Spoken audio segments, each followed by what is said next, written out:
அஸ்ஸலாமு அலைக்கும் வரஹ்மத்துல்லாஹி வபரகாத்துஹு.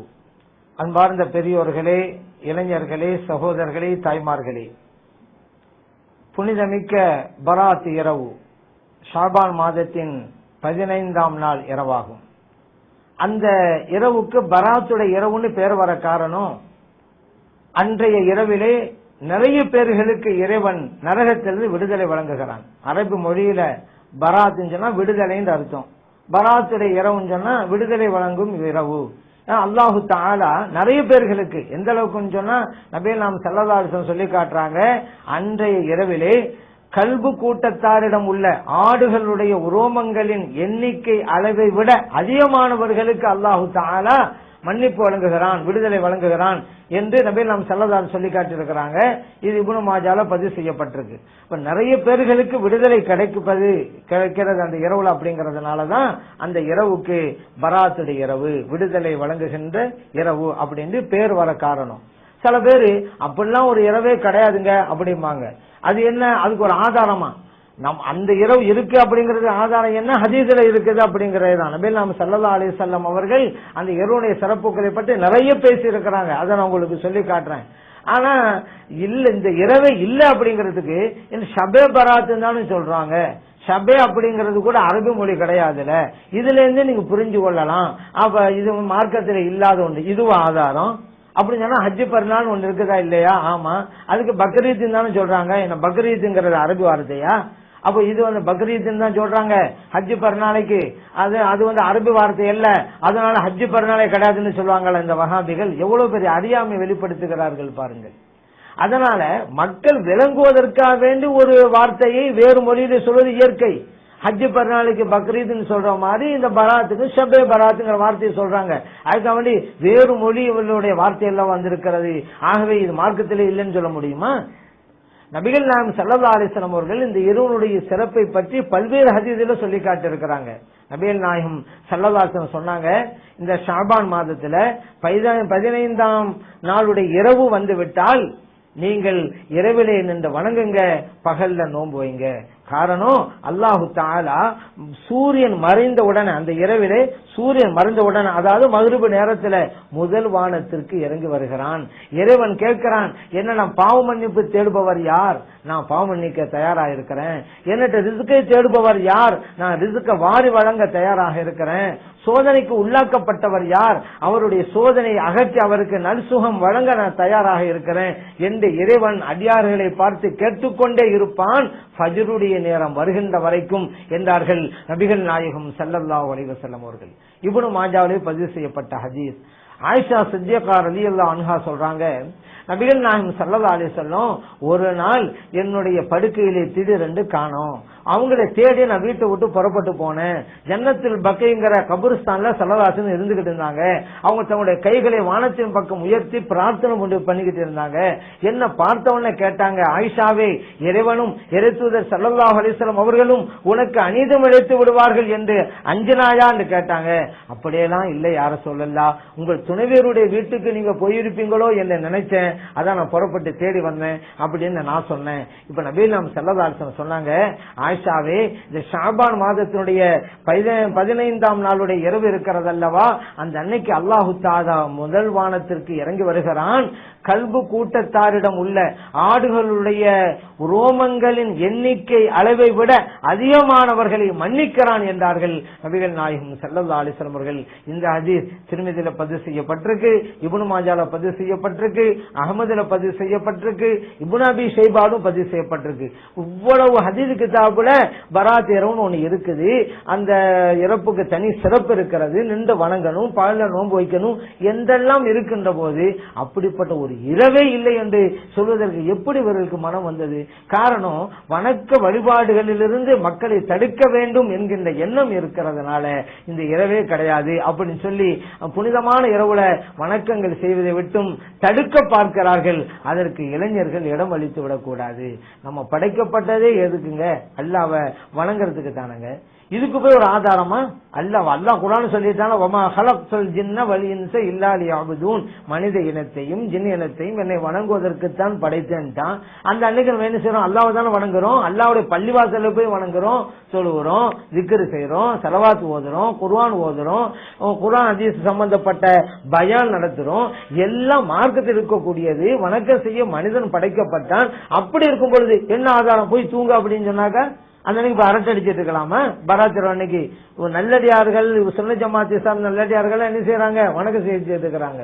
இந்த ஒரு வணக்கமே இல்லை என்று சொல்லக்கூடியவர்கள் தேவையில்லாத காரியங்களில் ஈடுபட்டு பாவத்தை சம்பாதித்துக் கொண்டிருக்கிறார்கள். அந்த அன்னைக்குத்தான் வணங்க வேண்டும் என்பதற்கு என்ன ஆதாரம் அப்படின்னு சில பேர் இப்ப கேட்டுக்கிட்டு இருக்கிறாங்க. சரி, அந்த அன்னைக்கு சாப்பிடலாமா?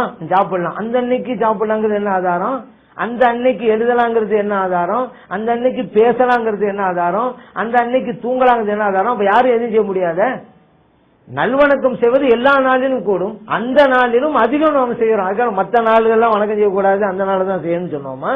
நபிகள் நாயகம் ஸல்லல்லாஹு அலைஹி வஸல்லம் அவர்கள் அது புனிதமான நாள், இறைவன் மன்னிப்பு தருகின்ற நாள், ரிஸ்க் தருகின்ற நாள், அதனால் உங்களுடைய வணக்க வழிபாட்டை அதிகமாக்கிக் கொள்ளுங்கள் என்று இறை தூதர் ஸல்லல்லாஹு அலைஹி வஸல்லம் சொன்னதால் அப்ப நாம் செய்து கொண்டிருக்கிறோம்ங்கிறத நினைவிலே வைக்க வேண்டும். அதே போல இப்னு உமர் ரலியல்லாஹு அன்ஹு அவங்க அறிவிக்கிறாங்க, 5 இரவுகள் உண்டு, அவற்றிலே நாம் செய்கின்ற துஆ அல்லாஹ்வால் அங்கீகரிக்கப்படும், மறுக்கப்படாது. அதுல 1வது வெள்ளிக்கிழமையினுடைய இரவு, 2வது ரஜபு மாதத்தினுடைய 1வது இரவு, 3வது இந்த ஷாபான் மாதத்துல 15ஆம் நாளுடைய இரவு, அதுக்கு அடுத்து 4வது 5வது 2 பெருநாட்களுடைய இரவுகள். மொத்தம் இந்த 5 இரவுகள் முஸன்னஃப் அப்துர் ரஸாக் அப்படிங்கிற ஹதீஸ் கிதாபில் பதிவு செய்யப்பட்டிருக்கு. இப்னு உமர் ரலியல்லாஹு அன்ஹு அறிவிக்கிறாங்க, இப்படி ஒரு இரவு ஒண்ணு இருக்கிறது, பராத் இரவுன்னு ஒண்ணு இருக்குது ஷாபான் மாதத்துல 15வது இரவு. அதுல நம்ம துவா செஞ்சா அது கபூலாகும் என்றும் சொல்லி தருகிறார்கள். நபிகள் நாயகம் ஸல்லல்லாஹு அலைஹி வஸல்லம் சொல்லிக் கொடுக்க போய் தானே இதை நமக்கு அறிவித்து காட்டுறாங்க. அப்படிங்கிறது கூட நம்ம யோசிக்க வேண்டாமா? சரி, அந்த இரவுல நாம் செய்கின்ற வணக்கங்களில் பிரதானமானது ஒரு சில வணக்கங்கள் உண்டு. ஜியாரத்து செய்வோம் அந்த அன்னைக்கு. அதாவது ஒரு கபிரஸ்தானுக்கு போய் ஜியாரத்து செய்வது அது ஒரு சுன்னத்து. ஏன் நபிகள் நாயகம் ஸல்லல்லாஹு அலைஹி வஸல்லம் அவர்கள் அன்றைய இரவிலே பக்கைக்கு சென்று ஜியாரத் செஞ்சாங்களா இல்லையா? ஆயிஷா சித்திகா ரலியல்லாஹு அன்ஹா சொல்றாங்கல்ல, ஸல்லல்லாஹு அலைஹி வஸல்லம் அவர்களை நான் படுக்கையில திடீரென்று காணல, அவங்களை தேடி நான் புறப்பட்டு போனேன், ஜன்னத்துல் பக்கையில துஆ செஞ்சுக்கிட்டு இருந்தாங்க. ஜன்னத்துல் பக்கைங்கிறது கபிரிஸ்தான், மதீனாவுடைய கபிரிஸ்தான். இந்த ஹதீஸ் திருமிதி இப்னு மாஜால பதிவு செய்யப்பட்டிருக்கிறது அல்லவா? அந்த நபிகள் நாயகம் ஸல்லல்லாஹு அலைஹி வஸல்லம் அவருடைய அந்த சுன்னத்தை ஹயாத்துவதற்கு தான் நாம் அன்றைய இரவிலே ஜியாரத் செய்ய போறோம். ஏன் அன்றைய இரவில் ஸல்லல்லாஹு அலைஹி வஸல்லம் அவர்கள் ஜியாரத் செய்தார்கள் கபிரிஸ்தான் போய். நாமும் அந்த சுன்னத்துக்கு உயிர் கொடுக்க வேணும்ங்கறதுனாலதான் அந்த ஜியாரத்தை செய்கிறோம். அப்ப ஜியாரத் செய்வோங்கிறதுக்கு அது ஆதாரம் இருக்குது. அந்த இரவெல்லாம் நின்று வணங்குகிறோம். காரணம் என்ன? நபிகள் நாயகம் ஸல்லல்லாஹு அலைஹி வஸல்லம் சொல்லிட்டாங்க, கூமு லைலஹா, அந்த இரவில் நின்று வணங்குங்கன்றாங்க. இப்னு மாஜால பதிவு செய்யப்பட்டிருக்கு. அந்த பகல்ல நோன்பு வைக்கிறோம். காரணம் என்ன? நபிகள் நாயகம் ஸல்லல்லாஹு அலைஹி வஸல்லம் சொல்லிட்டாங்க, வசூமு நஹாரஹா, அந்த பராத் நாளுடைய பகல்ல நோன்பு வைங்க. இப்னு மாஜால பதிவு செய்யப்பட்டிருக்கு. நம்ம யாருடைய சொல்ல கேட்கணும், யாரை பின்பற்றணும்? அல்லாஹ் யாரை பின்பற்ற சொன்னா? நபிகள் நாயகம் ஸல்லல்லாஹு அலைஹி வஸல்லம் அவங்களை தான் பின்பற்ற சொன்னா. அவங்க சொல் பிரகாரம் கேட்டு நடங்க, வெற்றி பெறுவீங்க அப்படின்னு தானே இறைவன் குர்ஆன்ல சொன்னா. நபிகள் நாயகம் ஸல்லல்லாஹு அலைஹி வஸல்லம் சொல்றாங்க பராத் இரவு நின்று வணங்குங்க. அதான் நம்ம வணங்குறோம். ஏன் நம்ம யாரை பின்பற்ற வேண்டும்? நபிகள் நாயகம் ஸல்லல்லாஹு அலைஹி வஸல்லம் அவங்களை தான் பின்பற்றணும்.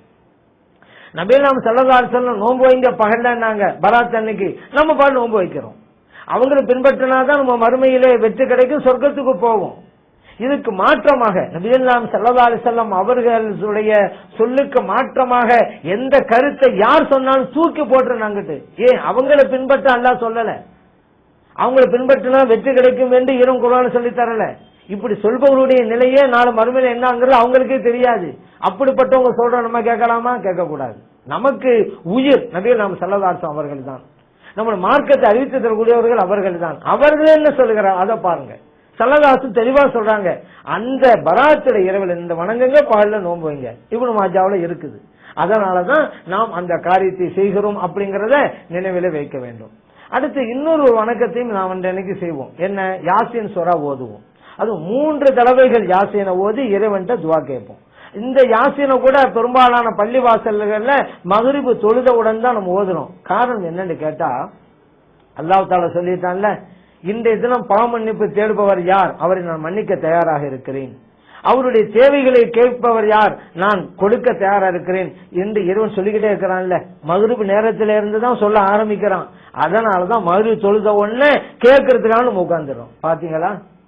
ஸல்லல்லாஹு அலைஹி வஸல்லம் அவர்களுடைய அந்த ஹதீஸை அமுல்படுத்துவதிலே நாம் முன்னணியிலே இருக்கிறோம். அல்லாஹ் அந்த நசீபை நமக்கு தந்திருக்கிறான். மறுப்பவர்களுக்கு அந்த நசீபு இல்லை. இதுதான் உண்மை. இப்ப நபிகள் நாயகம் ஸல்லல்லாஹு அலைஹி சொல்றாங்க, மக்ரிப் நேரம் வந்துட்டாலும் அல்லாஹ் கேட்க ஆரம்பிச்சிடறான். மக்ரிப் தொழுத உடனே நாம் உட்கார்ந்து அல்லாஹ்ட்ட முறையிட ஆரம்பிச்சிடறோம். இறைவன் அங்க கேட்டுட்டு இருக்கிறான், என்ன நாம் பாவமன்னிப்பு தேடுபவர் யாருன்னு. அந்த நேரத்தில் இறைவன் என்னை மன்னிப்பாயாக என்று நம்ம கேட்கிறோம். சும்மா கேட்காம யாசின் சூராவை ஓதிட்டு கேட்கிறோம். அல்லாஹ் தஆலா கேட்கிறான், என்னிடம் ரிஸ்க்கு தேடக்கூடியவர் யார் அப்படின்னு கேட்டுக்கிட்டு இருக்கிறான். அதே நேரத்தில் பள்ளிவாசல் நாம எல்லாம் கூட்டமா அமர்ந்து, அதே போல தாய்மார்கள் வீடுகள்ல அமர்ந்து இறைவனை எனக்கு ரிஸ்கை தா என்று கேட்கிறோம். சும்மா கேட்காம சூரத்து யாசீனை ஓதிட்டு கேட்கிறோம். அதே போல பாருங்க, நபிகள் நாயகம் ஸல்லல்லாஹு அலைஹி வஸல்லம் சொன்னாங்கல்ல, அன்றைய இரவுல அந்த கல்பு கூட்டத்தாரிடம் உள்ள ஆடுகளுடைய ரோமங்களின் எண்ணிக்கை அளவை விட அதிகமானவர்களுக்கு இறைவன் மன்னிப்பு வழங்குகிறான். அப்படிங்கறதுனாலதான் நம்முடைய இறந்து போனவர்கள்லாம் எத்தனை பேர் இருப்பாங்க, நம்முடைய முன்னோர்கள் மூதாதையர்கள்லாம், அவர்களுக்காக மன்னிப்பு கேட்பதற்கு அந்த இடத்திலே நாம் கூடி அல்லாஹ்ட்ட முறையிடுறோம். சும்மா கேட்காம யாசீனை ஓதுறோம். ஏன் அப்படின்னு நாம் ஸல்லல்லாஹு அலைஹி வஸல்லம் சொன்னாங்க, இக்ரவு யாசீன் அலா மௌதாக்கும், உங்களின் முன் சென்றவர்களுக்கு யாசீன் சூராவை ஓதுங்கள். அபூ தாவூதுல பதிவு செய்யப்பட்டிருக்கு, இப்னு மாஜால பதிவு செய்யப்பட்டிருக்கு, அஹ்மதிலும் பதிவு செய்யப்பட்டிருக்கிறது. நபி நாம் ஸல்லல்லாஹு அலைஹி சொன்னாங்கல்ல, உங்களில் மரணித்தவர்களுக்கு யாசீன் சூரா ஓதுங்க என்று. அதனால நம்முடைய முன்னோர்கள்ல எவ்வளவு பேர் மௌத்தா போயிருக்கிறாங்க, அவர்களுக்காக யாசீன் சூராவை ஓதிட்டு அல்லாஹ்ட்ட முறையிடுறோம். ஏன் அன்றைய இரவிலே இறைவன் விடுதலை வழங்குகிறான். ஆயிரம் பேர்களுக்கு, லட்சக்கணக்கான பேர்களுக்கு நம்முடைய முன்னோர்களும் அந்த விடுதலை ஆகின்ற கூட்டத்தில் இருக்க வேண்டும் என்பதற்காகத்தான் யாசின் சூராவை ஓதி அவர்களுக்காக நம்ம துஆ செய்யறோம். அடுத்து நமக்கா வேண்டிய அந்த யாசீனை ஓதுறோம். ஏன்னு கேட்டா நபிகள் நாயகம் ஸல்லல்லாஹு அலைஹி வஸல்லம் சொன்னாங்க, ஒருவர் இறைவனுடைய திருப்பொருத்தத்தை நாடி யாசின் சூராவை ஓதினால் அவர் மன்னிக்கப்பட்டவர் ஆவார். இப்னு ஹிப்பான்ல பதிவு செய்யப்பட்டிருக்கு, தாரமியிலும் இந்த ஹதீஸ் பதிவு செய்யப்பட்டிருக்கு.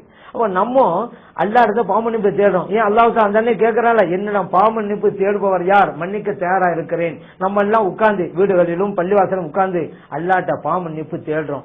அந்த நேரத்துல யாசின் சூரா ஓதிட்டு கேட்கிறோம். ஏன் ஸல்லல்லாஹு அலைஹி வஸல்லம் சொன்னாங்க, இறைவனுடைய பொருத்தத்தை நாடி யாசின் சூராவை ஓதினால் நீங்கள் மன்னிக்கப்பட்டவராக மாறுவீர்கள் அப்படின்னு சொன்னதுனால மன்னிப்பு கேட்கிற அந்த நேரத்துல யாசின் சூரா ஓதுறோம். ஆதாரம் இல்லாமல் நாம் எதையும் செய்வதில்லை அப்படிங்கறத நினைவிலே வைங்க. ஏன் ஸல்லல்லாஹு அலைஹி வஸல்லம் அவர்கள் அந்த இரவிலே ஓத வேண்டும் என்று சொன்னார்களா அப்படின்னு கேட்டு நல்ல வணக்கத்தை எல்லாம் அழிக்க பார்க்கிறார்கள். அதுக்கு நம்ம இடம் கொடுத்து விடக்கூடாது. சலான்னு சொல்லிட்டாங்கல்ல, உங்க பாவம் மன்னிக்கப்படணுமா, யாசின் சூரா ஓதுங்கட்டாங்கல்ல. இப்ப எந்த நாளிலும் யாசின் சூரா ஓதி அல்ல பாவம் தேடலாம்ல கேட்டு, அப்படிதான் எந்த நாளிலும் துவா செஞ்சுட்டு இருக்கோம். மற்ற நாடுகள்ல எல்லாம் அல்லாட்ட யார்ட்டும் பாவமணி தேடக்கூடாதுன்னு யாரும் சொன்னாங்களா? ஒவ்வொரு தொழுகையிலும் இறைவனை பாவமணி தேடிட்டு இருக்கிறோமாங்க. நம்ம கூட்டு துவாவுல ஒவ்வொரு நாளும் 5 நேரம் தொழுகிறோம். தொழுகு முடிஞ்சோன்னா அல்லாட்ட துவா செய்யறோம், பாவமன்னிப்பு தேடிக்கிட்டு இருக்கிறோமே. அதனால அன்றைய தினத்தில் மட்டும்தான் பாவமன்னிப்பு தேடணும்னு யாரும் சொல்லல. இன்னும் சொல்ல போனா ஒவ்வொரு நாளும் செஞ்சுட்டு இருக்கோம். அந்த அன்னைக்கு பிரத்யேகமாக சொல்வதற்கு காரணம், இறைவன் தன்னுடைய அடியார்களிடம் கேட்டுக்கொண்டே இருக்கிறான். மன்னிப்பு கேட்பவர்கள் யாராவது இருக்கிறார்களா, நான் மன்னிக்க தயார் என்று இறைவன் சொல்றான். அந்த நேரத்துல நம்ம மன்னிப்பு கேட்காம இருந்தா நம்மளை விட நஷ்டவாளிகள் யார் இருக்க முடியும்? அதனால அந்த நேரத்துல இன்னும் 3 என்ன ஓதுறதுக்கு என்ன ஆதாரம்? 3 என்ன 5 ஓதுங்கள, 3 தான் ஓதுன்னு யாரு சொன்னது? 5 யாசினும் ஓதலாம். என்னங்க 3 ஓதுறதுக்கு எங்க ஆதாரம் கேட்கறோம், நீங்க அதை விட அதிகமா 5 ஓதுங்க. 1 ஓதுங்கள. யாசின்ங்கிறது குர்ஆனிலே ஒரு அத்தியாயம். நபி நாம ஸல்லல்லாஹு அலைஹி சொன்னாங்க, ஒவ்வொன்றுக்கும் ஒரு இதயம் உண்டு. குர்ஆனுடைய இதயம் யாசின் தாங்க. குர்ஆன் ஓதுவதற்கு ஒரு டைம் இருக்கா? பராத் இரவுக்கு குர்ஆன் ஓதக்கூடாதா? அல்லாஹ் சொல்லி இருக்கிறானா? எல்லா நாளிலும் ஓதுங்க, ஆனா பராத் இரவுக்கு குர்ஆன் ஓதாதீங்கன்னு தானா நபி நாம ஸல்லல்லாஹு அலைஹி சொன்னாங்களா?